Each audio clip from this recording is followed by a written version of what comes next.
Thomas Edison was born in Milan, Ohio, and grew up in Port Huron, Michigan. He was the seventh and last child of Samuel Ogden Edison Jr. and Nancy Matthews Elliott. His father, the son of a Loyalist refugee, had moved as a boy with the family from Nova Scotia, settling in southern Ontario in a village known as Shrewsbury, later Vienna. By 1811, Samuel Jr. eventually fled Ontario because he took part in the unsuccessful Mackenzie Rebellion of 1837. His father, Samuel Sr., had earlier fought in the War of 1812 as captain of the 1st Middlesex Regiment. By contrast, Samuel Jr.'s struggle By contrast, Samuel Jr.'s struggle found him on the losing side, and he crossed into the United States at Sarnia, Port Huron. Once crossed the border, he found his way to Milan, Ohio. His patrilineal family line was Dutch. By way of New Jersey, the name had originally been Edison. Edison developed hearing problems at an early age. The cause of his deafness has been attributed to a bout of scarlet fever during childhood and recurring untreated middle ear infections.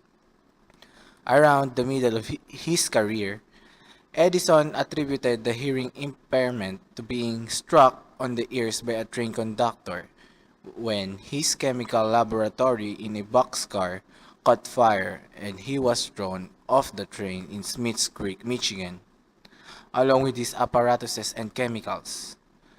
In his later years, he modified the story to say the injury occurred when the conductor, in helping him into the moving train, lifted him by the ears.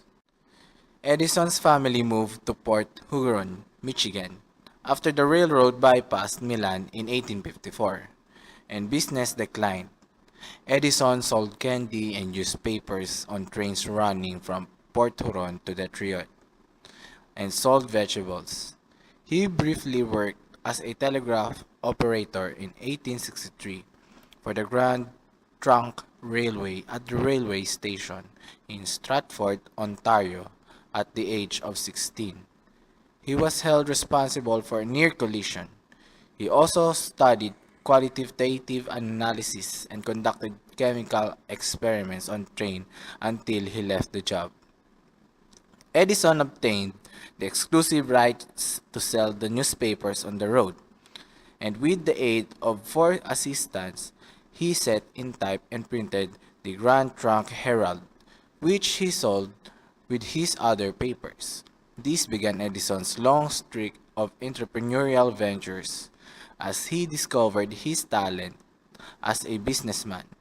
These talents eventually led him to found 14 companies, including General Electric, still one of the largest publicly traded companies in the world. With more than 1,000 inventions to his name, Thomas Edison is one of the most celebrated inventors in history. But does he really deserve credit for his most famous invention, the light bulb?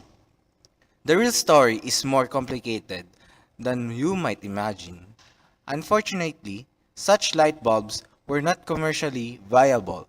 The platinum filaments were too expensive and burned out too quickly. Frederick Demolins was just one of the inventors lighting up the world. Another Englishman named Joseph Swan actually demonstrated the working lamp with a carbon filament in early 1879, nearly a year before on version's debut, but despite Joseph Swan's achievement, his bulbs were not useful to the consumer either as it burns out too quickly to be an affordable solution. Another Englishman named Joseph Swan actually demonstrated the working lamp with a carbon filament in early 1879, nearly a year before Thomas Edison's version debut, but despite Joseph Swan's achievements, his bulbs were not useful to the consumers either, as it burns, they burned out too quickly to be affordable solution.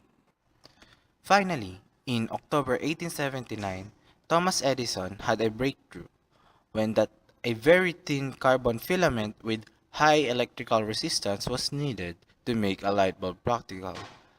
As many as 6,000 different materials, he settled on carbonized bamboo to make his filaments, and by early 1880, his bulbs can light up till 600 hours. In fact, the bulb he created is very similar to the light bulbs we use today. Edison and Swan both applied for patents by 1880. Ensuing litigation between the two ended when they formed the joint company in 1883. So while many inventors contributed to the development over the course of decades, it really was Thomas Edison who finally succeeded in making electric light a commercial success and the light bulb one of history's famous symbols of innovation.